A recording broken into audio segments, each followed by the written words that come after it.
Guys of a Certain Age is brought to you by no one. Absolutely no one. Except these dudes walking down memory lane. Now let's head to the studio to see what they misremember next. It's the hot November edition of Guys of a Certain Age. Robbie Kovalent's in studio alongside Art Shirley and Jay Reed. We're all back together, and it's 80 degrees outside. We're recording on November the 7th.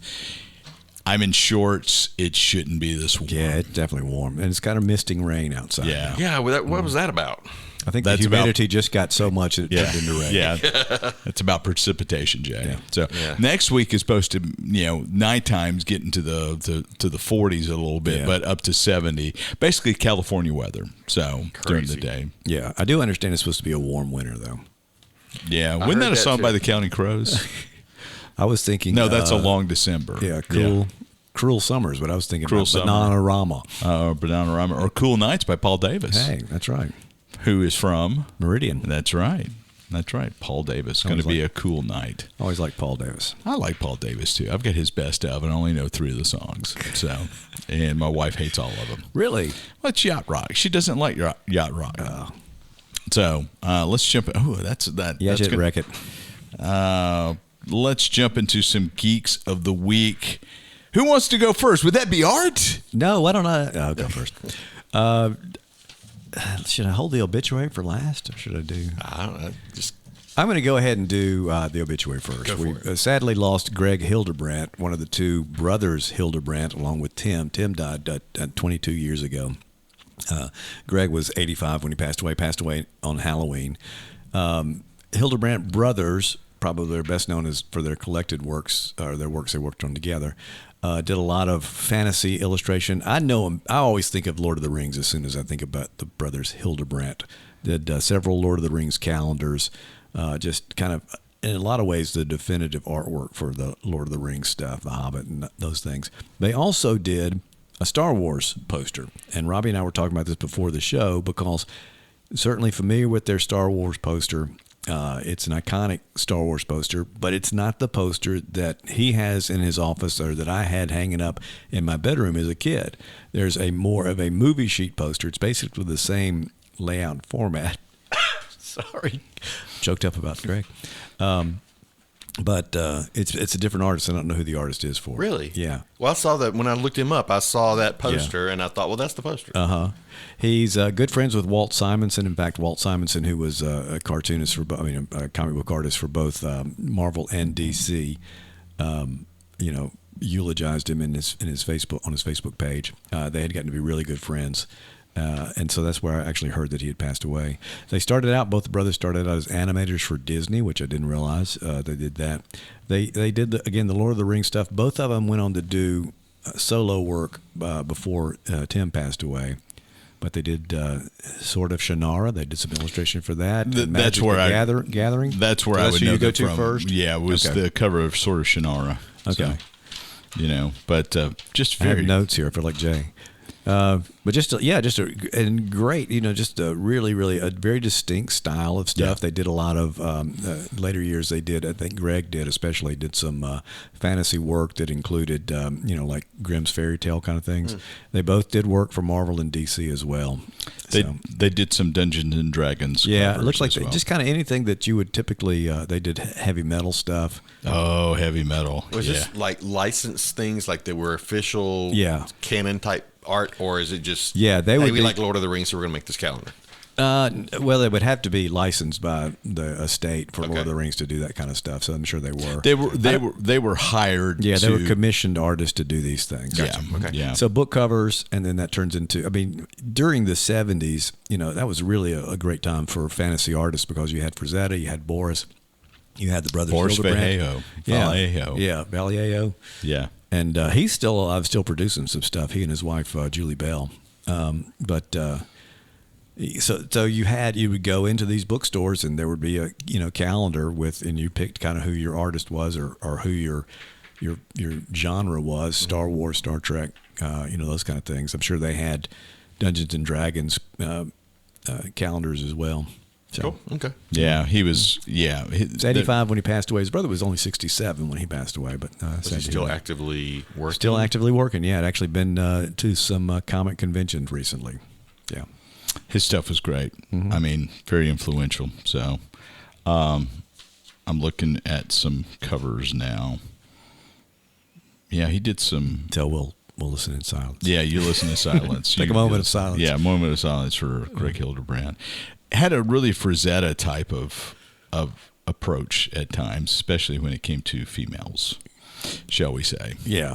So, sorry, Mrs. Reed, please don't look up Frank Frazetta. It's artwork. It's artwork. Yeah, it's artwork on that one. Yeah, that's right. Yeah, so cool. Yeah, well, very influential. Sorry, he's gone. Yeah, so. Once I retire, this time next year, whatever it is.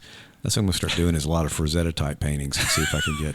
And then you'll be dead. Yeah, very shortly after that. So, all right, Jay, what you got for a geek? I got like a couple of them. So. Okay, do you have another one though? I do have another one. Oh yeah, sorry. Second one first. Yeah, this is like Christmas. Do we open all our presents at one time? Yeah, do we go around the room?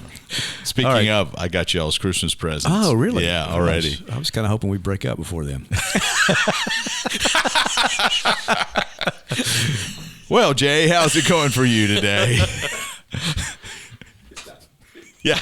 Well, I knew the microphone was off, but I'm still not making any sound. Okay, so I saw this yesterday, and apparently it's been around since 2020. It won the CES Innovation Award in 2020, but I had not heard of this, and neither one of you had heard of it either, right? Well, we don't know what it is. We talked about it before. Maybe I've heard of it, but I haven't thought of it. It's called Bartesian. Oh, yeah. You talked about that earlier. Yeah. No. And so it's basically it's a Keurig for cocktails. You instead of putting water, you've got two different types of alcohol. You can put in these containers, and the containers are you can lock the machine out so the kids aren't going up there and making cocktails with the stuff. Parental controls. And then you've got a little capsule that looks a whole lot like a Keurig pod, and it's got the stuff in there to make like if you're making a margarita, it's going to have the other stuff. If you're making an old fashioned, have all that, right? So, and you put that in there, and you can make it either a mocktail, so there's no alcohol in there, or you can choose your strength. And when you put the pod in, it's got a barcode that the machine reads, and the machine's going to understand what drink you're making, and it may suggest what alcohol you need to have if you don't have the alcohol in there already. And then it will say this is it will recommend a strength for you, but you're free to go either up or down on that recommendation. Up, Jay. Yeah. The Which J is cool. setting. Now, strong or iced. It's like $350. So what you're saying is I can replace all my bartenders. Well, see, I kind of wondered if you might want to put something in there, and then not to replace your bartender, but almost like what are the drink machines where you can pick the Coca-Cola Freestyle. Yeah, Freestyle. So you almost do that with it, right?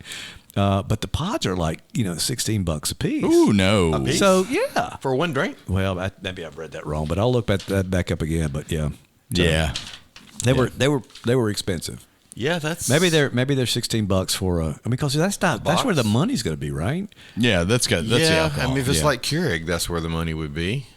But they're not $16. The pods aren't $16 a piece. You may buy that for a pack of 12 or something, right? Yeah, exactly. Yeah, exactly. So I imagine it's probably the same thing. Yeah. Oh gosh, interesting. I mean, they're already making a pretty good chunk of change with the machine, right? You're buying the alcohol, but I guess that's where they make the money. That's the razor blade theory. They probably wouldn't have had to come Arch up with razor technology though, because Keurig kind of invented that. So yeah, they're just taking off on that. I'm still wondering, could I convert my Keurig into one of these? Could I? Wow. If you wanted a can hot I get toddy. one of? Can I get? Okay, so put a little alcohol in the back of it, right? And then. Wow. It might explode. Yeah, it might catch on fire. Yeah. So, okay. Well, I'll let y'all know how it turns out. Okay. Yeah. I've actually got a Keurig that I'm not using anymore. I'm thinking about trying it. Interesting. Look, Jay's the wheels are spinning. Uh-huh. The wheels are spinning. So. Well, I'm trying to figure out with the pods, like, would it be? That's going to be your bitters and your mixers. What it is. It is, but I mean, is it going to be a powder that dissolves? Or see, that's when it be yucky. That's what. Yeah, that could be gross. Yeah. I think they're more. Is Nespresso? Is that a liquid or is that powder too? It's powder. Okay. They look more like the Nespresso things. So smaller. But the Nespresso pods are really nice. I mean, have you had an espresso? I've got one. Yeah. You have an espresso? Yeah. Wow. Okay. How do you like it? I don't use it a lot, but I'm glad I have it. Okay. I just mean I use it. Capture that soundbite because we're going to apply that to so many things now. I don't use it a lot, but I'm glad. I use it about once a week. That was about 9:10 on this episode. Yeah. Guys of a certain age, official statement. I don't use it a lot, but I'm glad. That can be said of a lot of gadgets in my kitchen. I was going to say, sure. boy, Alton Brown would hate your kitchen.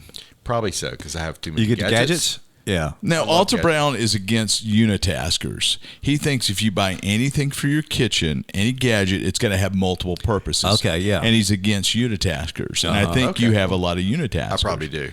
Yeah. Yeah. But and a lot of unidrinkers. Yeah, well, like we have a Keurig, and Melissa uses that all the time. Yeah. I use it occasionally. I use it probably more than I should, but because There's no judgment here, Jay.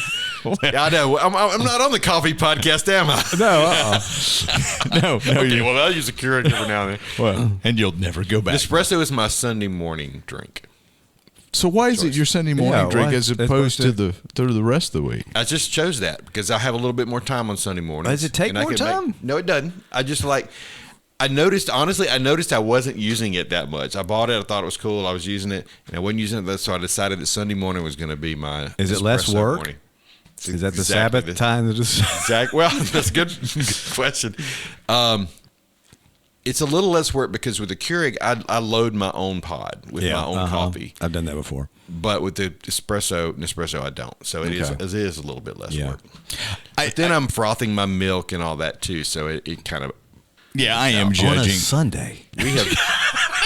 We have gone way off the rail here, haven't we? What a shocker. Yeah. Well, I judge you both because you have Keurigs. So, I mean, I'm sorry. I'm just at that point in my life where life is too short for I have the Keurig, and then I also have a cabinet full of coffee-making gadgets that sometimes see the light of day. Wow. And you have an espresso. Yep.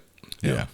Okay. For those times when I need some espresso. And I'm at the point in my life where I don't care. I'm going to drink out of a Keurig. Yeah. Drink out of it. Actually, sit there.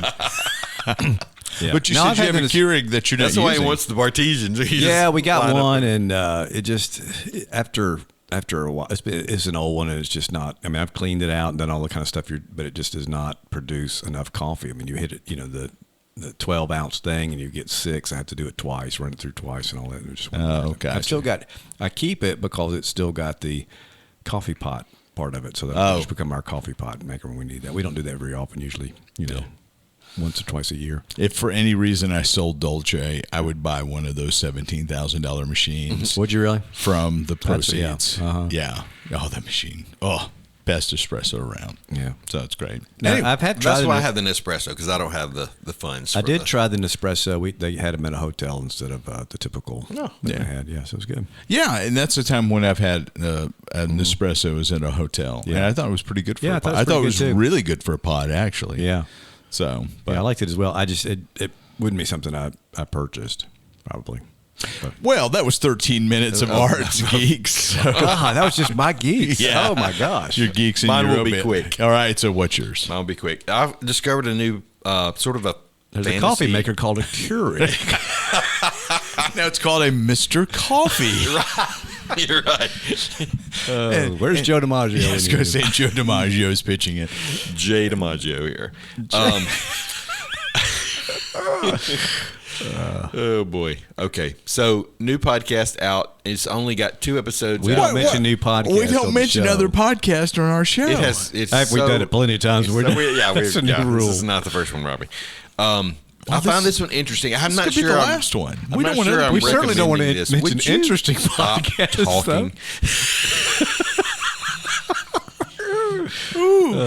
Getting bolder in my old age. Hildy the Barback is the name of this one. It is. I was looking for like a book, an audio book, and I came across this instead. And interesting. It's a kind of a fantasy podcast. It's a story. And Hildy the Barback is voiced by Melissa McCarthy. Oh my gosh! I'm going to check this out. That's what interested me. I'm not quite sure I'm to the point of recommending it. I've listened to the first 2 episodes. Well, it's too late. That's all that's come out so far. But It's narrated by Octavia Your Spencer. mouth to Pod's ear. Yeah. Octavia Spencer is the narrator. She's all through it. She's great. Glenn Close is the announcer, and I'm not sure why they have an announcer and a narrator, but anyway, Glenn Close kind of does the intro and the outro kind of stuff. The outro? Allison Janney. Yeah. She is Gorwan the Dragon. Joel McHale is in it, Ben Falcone, and then beyond that, the names I don't really know that well. But so I thought this was a story about being a barback in a bar and how to make better cocktails. No, Hildy the barback becomes the hero of this story, fighting the Gorlocks, or I don't know. I forget the name of the village. Well, a barback is she's running her family's bar in this little village. And then is called on to do great things. And I'm only 2 episodes in, but there's original music which is interesting. It's kind of out there. It's a lot of ads. That's one. Really, so many ads. What platform? Limonada is the not to be confused with limoncello or Illuminati. That's the company, the podcast company, whatever. Okay, that's done. But is it? Can you get it on where all fine podcasts are available? Yeah, and then the ones that ours are on. I'm listening to it on Apple, but I'm sure it's on all the things. Yeah. Okay. But so it's not costing you anything, or maybe you can. There's pay a for premium it. version, but I think it's just like the extras. So I'm not paying for anything. So if we had a premium version of this podcast, what would it be? I think you're hearing the premium. All the We are not denying our listeners. They're getting the premium prime choice. I would think the premium version would be one of us would be excluded from it. Oh. Ooh. Wow. Ooh. Probably would be me, but anyway. All right. So that's it. Barista. What was the name of your thing? Bartesian. Bartesia. Barback. And barista sounds, for some reason, I can't think I want to keep calling it that too. Yeah. What? So what is a barback? Barback is basically a bartender's assistant who's running drinks and grabbing stuff. Yeah. And barbacks usually become bartenders. Yeah, and I think she really is the bartender, but barback has a bit better feel for this type of barback. thing. Thundar the Barbackian. With Ukala the monk. What? Oh, I'm sorry. That's from Herculoids, the schmooze, or whatever they were. Yeah, that wasn't Thunder. Sorry. Go ahead. Art's the sounds they made. Art's now possessed. That's all right. right. Jay is having a great time. That's all. That geek? concludes my geek. I only have one and it's short. Yeah. Well, I've got 2 that I think are pretty interesting. So, new Star Wars trilogy is coming. It's been confirmed. Really? But we don't know whether it's going to be episodes 10, 11, and 12. Well, it's officially called episodes 10, 11, and 12, but we don't know how much of a sequel. If it's going to be 7, 8, 9 again. We don't know if it's a continuation of the Skywalker saga. What has been announced is that Simon Kinberg, who is producer of most of the X-Men films, he also was a producer for Star Wars Rebels, along with Dave Filoni and Carrie Beck. Okay. He's going to write the new trilogy. So he's writing the trilogy. Yeah. Great. Not just one movie and then... Yeah, we're going to give this to somebody else to do. So hopefully it will be blogged out. Hopefully it will, have structure across and not be a bunch of retcons and picking up disasters and trying to make them better. Yeah. So, have you guys rewatched the sequel trilogy at all? Not in a long time. Not lately. Yeah. Yeah. I don't think I've ever watched the third one, that 9 again. Maybe once since I saw it in the theater. Yeah. But yeah. Mm. I have watched The Last Jedi a couple of times. Just and it's kind of like and then no. Yeah, I feel glimmers of hope with the prequel trilogy as well. It's like if they took the prequel trilogy and made it one long movie, or maybe even I will tell you about the prequel trilogy about Phantom Menace. There was Lucas had thought about. I don't know if you guys saw this, making the Qui-Gon character. I saw that. Yeah, naming him Obi-Wan Kenobi, and then when he is killed. Ewan McGregor's character would be Qui-Gon, and then he would become Obi-Wan. He would become Obi-Wan Kenobi as a honorific for his fallen master. Yeah, and then they nixed that. Yeah, so probably for the best. Yeah. I mean, Ewan McGregor finally figured out how to say Qui-Gon. That's right. Qui-Gon. can you say Obi-Wan? Well, yeah, I can say Obi-Wan. So, but the other thing, by the time this releases, it should be dropped, is you guys, I mean, this is very, very much guys of a certain age. There's going to be an original documentary on HBO Max called Yacht Rock, a documentary. Oh, D-O-C-K? Yeah, D-O-C-K. And so it's going to drop November 29th. It's going to talk about the emergence of the West Coast soft rock pop culture. Yeah. So when I say yacht rock, who comes to mind immediately? Chris Cross. Christopher Cross. Yeah, not Chris Cross. Chris Cross make you jump. Yeah, so, that's right. What about you, Jay? Yeah, him. Yeah. I actually picked up his debut album on vinyl when I was in Hot Springs, Arkansas. Really? Yeah, which has got all kinds of Michael Ormardian, who was big in Christian music circles, produced that album. Actually, that album won a ton of stuff. But who else? I mean, Michael McDonald, Steely Dan, Toto. Kenny Loggins, to a Kenny degree. Loggins, Yeah. Loggins and Messina. Yeah. So, I mean, I would think a little bit more Loggins and Messina than Kenny Loggins. Really? Okay. But anyway. Either way, you can see, it kind of depends on what they're doing. But Yeah. Michael McDonald, certainly. But I'm trying to think who else. Oh, Stephen Bishop, the Careless guy. He's occasionally in there. I don't know him. Yeah. Down in Jamaica, they got lots of pretty women. You'll hear that song. You may hear a song like that. But like Jimmy Buffett is not part of that group. No. Yeah. Mm-hmm. Jerry Rafferty, Baker Street. Yeah, Jerry Rafferty. Which is arguably, to me, the greatest sax hook in rock history. Yeah. So, some early Phil Collins, maybe? I didn't know about Phil Collins. I mean, I don't think I would. Yeah.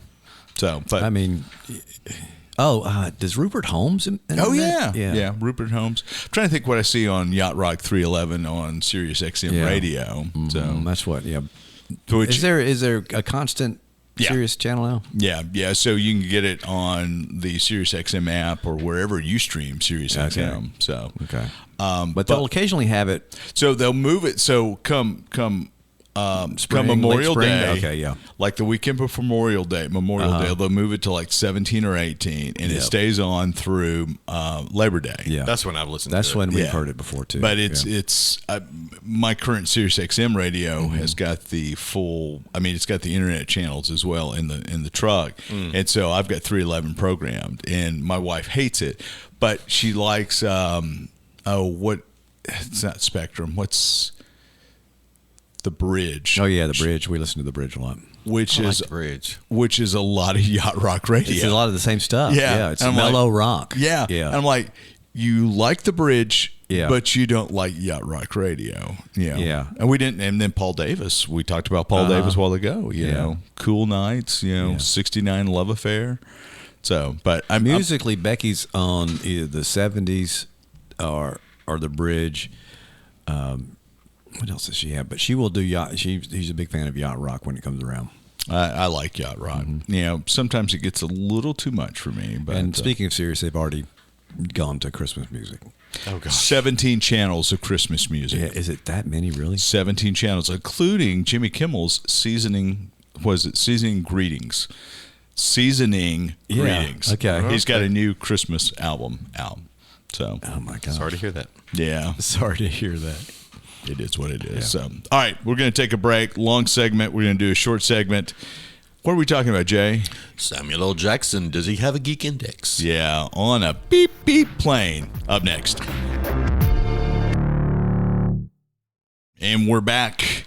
After a long segment, we're going to talk Samuel L. Jackson. So we're going to take the Geek Index, or Samuel L., and just a reminder, as I look in the official Journal of Guys of a Certain Age, the Guys of a Certain Age Geek Index score, you get 3 points for participating in a major franchise. In a movie, yeah. You get 2 points for a genre movie and 1 point for a genre series. So, what do we got there for Samuel L.?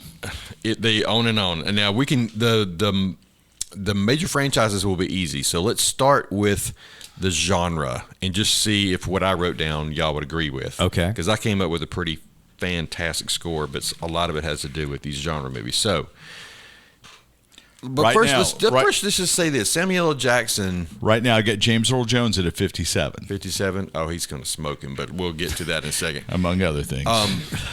Let's just say Samuel L. Jackson might be the true bearer of the title hardest working man in show business. Very prolific, and in a lot of things that I didn't realize as I scrolled his IMDb page. Yeah. So here's the list that I got, and just tell me what you think. So, we will. the Garfield movie. Would you consider that genre because it's animated? Yeah, I guess so. I mean, it's comic. Yeah. Comic. Okay, so that. What did he play in Garfield? It was a voice of someone. Okay. I don't remember. Not Garfield. Yeah, no, it was not. No, it wasn't the major character, but he was in it. What about Argyle? It's a spy movie. I don't know. Have we gone? I mean, granted, Henry Cavill's in it, but I don't know. I would probably We've included some things like Patriot Games and that kind of stuff, which he was also in. But have we included Patriot Games? yeah, we included Jeffrey Wright. I can't remember who it was, or but James Earl Jones, probably. Yeah. Yeah. Okay. Well, We have in the past. I'll allow it. Okay, so then there's this one I haven't heard of. Paws of Fury is another animated thing. So I Don't know about it. Okay, let's X nix that it. one. Yeah. What Ixnay on the about pause nay. Glass? Oh yeah, definitely. Yeah, absolutely. Okay, all right. That's and genre. then Incredibles and Incredibles 2. Yes. What about XXX? I am the greater good. Well, if you're going know to about include those. Patriot Games, XXX, you'd have to include that too. It's I don't know XXX. XXX is a Vin Diesel? like Vin Diesel's take on James Bond. It's a spy Gotcha. movie and Okay. a very I action haven't packed kind of seen thing. Yeah, it's really not too bad. Okay, well, if you include those, then Kong Skull Island. That's absolutely. For sure. Legend of Tarzan, for Yeah. sure. Yeah. Kingsman Secret Service. Yes. I can't read I more. forgot he was in RoboCop. that. Yeah, oh yeah. Yeah. That's the remake, I guess, right? 2014. There's something called Turbo. That was another animated thing that I hadn't heard of. Maybe we'll X that.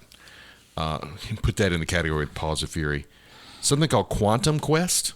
Do you recognize I don't remember that. It was it's a sci-fi something, but I've Casino never heard of it. Space Odyssey. He was a voice of. Yeah. I'm going to say no. It's not a Okay. game, is it? We're not doing games. No, not doing he's in a bunch of video games, but Yeah. as other characters. Okay, there's a movie called Sphere, which I thought was Yeah, appropriate. yeah. Absolutely. Michael Crichton. Michael Crichton, yeah. Yeah. Jurassic Park Yes. Oh, sure. Yeah. and Patriot, Hold on to your butts. Sorry, Mrs. Reed. Patriot Games. But that is his line from that. Patriot Games, yes. Yeah. Okay, so those are the ones that I got that were genre movies, and if I took out 3, then we're still in good shape. Okay, so that's the genre movies. We'll come back to the big ones. The TV series, What If? Absolutely. Secret Invasion. I know Yep. these Agents of S.H.I.E.L.D. Yes. And Clone Wars. Okay. So that's 4. And I felt like there ought to be more, but that's all I came across on TV. But they're all, long, obviously. All right, so Marvel, this is the long list. Yeah, no kidding. The Marvels, Spider-Man Far From Home, Avengers Endgame, Captain Marvel, Avengers Infinity War, Avengers Age of Ultron, Captain America Winter Soldier, Avengers, Captain America First Avenger, Thor, Iron Man, and Iron Man 2. And the funny thing is, on the Iron Man credits, it says he's uncredited. Oh, really? Yeah. I Yeah. thought that He's was definitely in it, though. Yeah. That was So- that was huge. Yeah, so that's all the... The Avengers Initiative. Oh, I still get goosebumps. I know. I did too. I had chills when you said Yeah. it. I mean, is Yeah. that kind of effect? Yeah. So that's all the Marvel, and then Star Wars episodes 1, 2, and 3, Rise of Skywalker. So there's 4 of those. So I'm seeing a couple others on here that you didn't mention that I think belong. Die Hard with a Vengeance. I wasn't sure about that. Well, I think if we're going into Patriot Games and that kind of stuff. I mean, it is the greatest Christmas movie of all time. So, well, maybe not with a vengeance, but no, That's the sequel, right? yeah, That's the third one. yeah. Pulp Fiction. I see. I would say yes. Really? Yeah. I mean, if you're going to go with the other ones, I think that's a. So how is that? I'll- I'm not sure that I've ever seen Pulp Fiction. So What? what would that be genre-wise? Well, I guess it's an action movie the same way that Patriot Games and X are, but I guess it's not a spy movie. It's really an not a- assassins movie. It's really not a genre Yeah. movie. Okay, let's go. Well, I'll Yeah, just, I'll yeah, remember that. let's- It's just such a good movie. It is. Do not Tarantino. watch it with Mrs. Reed. Yeah. Right. Yeah, I knew that. Yeah. I knew that much. What else you see? I'm looking through. All right, we got to put snakes on a plane in there. Okay. Really? Okay, don't. It's I don't know. I mean, it's an that's iconic. That's the thing. You think It's like an I'm iconic thinking movie, but is it a genre Django movie? and all these other Quentin Tarantino movies, but they're not really. Well, Yeah. he's in a bunch of other great movies, but Yeah. do they fit the Yeah. Geek Index? Yeah. is the yeah, you're Yeah, right. I it's- hate to say that. yeah. You're right. I don't see any. Well, we got to record it. I don't see anything else that would drop in. You said RoboCop already. Barely Lethal. Wow. Okay. Never heard of that one. And we said The Legend of Tarzan. There's some other movies he's been in that you can't say on the air. Miss Peregrine's Home for Peculiar Children. Oh, I yeah. saw That's genre. Yeah, that's genre. That's Absolutely. kind of an X-Men-esque type story. Yeah. Keep going. He's really been in so many things. Yeah. Gosh, dog.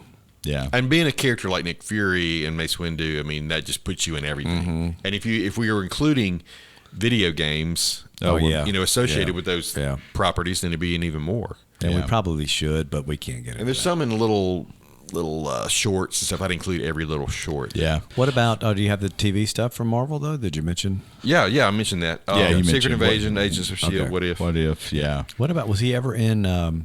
He was in Agents of Shield. You said that. Okay. Yeah. He had a guest Cameo appearance or guest appearance, when they started it all. So, all right. With all that. What's all right. With the additions and subtractions, I think he's got an 82. Wow. So I'm 48 with the major franchises, 30 with the I don't know, my math. I had the math all done and then I scratched through it all. we're going to go with 82. Well, actually, it would be 84. Would you make up your mind? Anyway, 82 is a good score.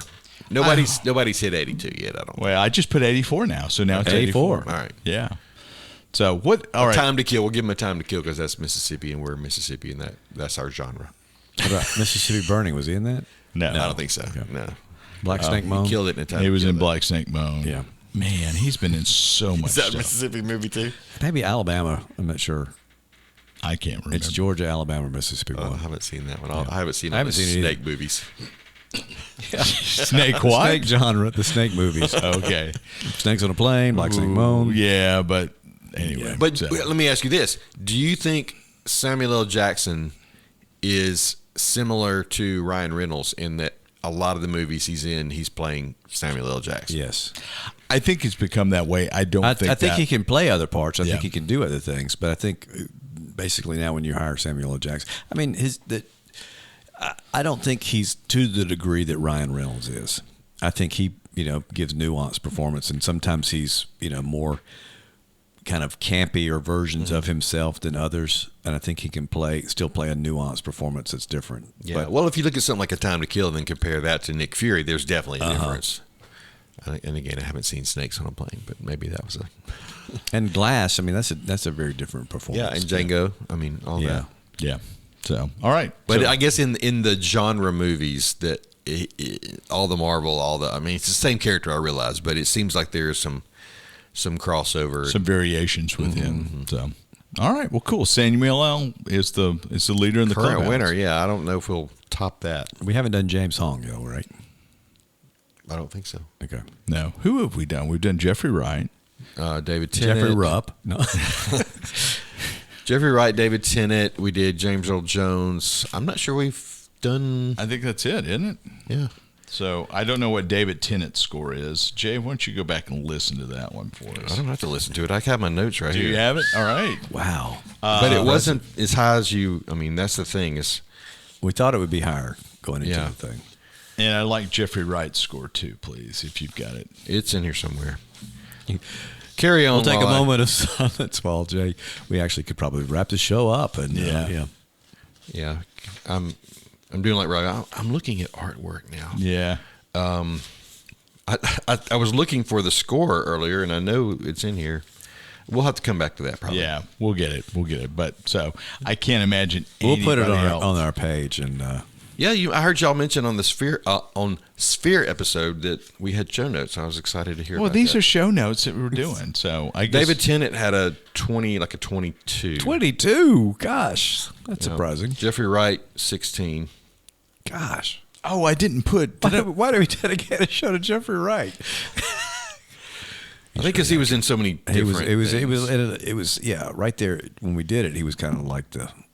But the big star. I think we need to do a show on some of the lesser known actors and actresses who have been in things, and I looked up who have been in Star Wars, Marvel, and DC just to get a list, and there's quite a number. And if you start looking at their Geek Indexes, they actually top some of the ones we've already talked about, even though they may not be like Benicio del Toro, Oscar Isaacs. I mean, Natalie Portman. If you get into that kind of stuff, you see people who have crossed the genres that you wouldn't have thought so. Yeah. And anyway, we'll save that for another. I'm curious about episode. Kurt Russell's. I don't think he'd be. I think he'd be kind of like a David Tennant or Jeffrey Wright, probably. Guardian the Galaxy and what else? Sky High, The Thing. Oh yeah. Big Trouble in Little China. Escape to New York. Escape to New York. And Escape to LA. Monarch, right? Monarch series. Yeah. See, I think that'd be fun to kind of take multiple characters and. We should just do a standing, Geek Index once a month or once every 4 weeks. Is what There we you go. do. So, How about that for planning? There we go. Cool beans. All right, that's going to do it this time around. See you later.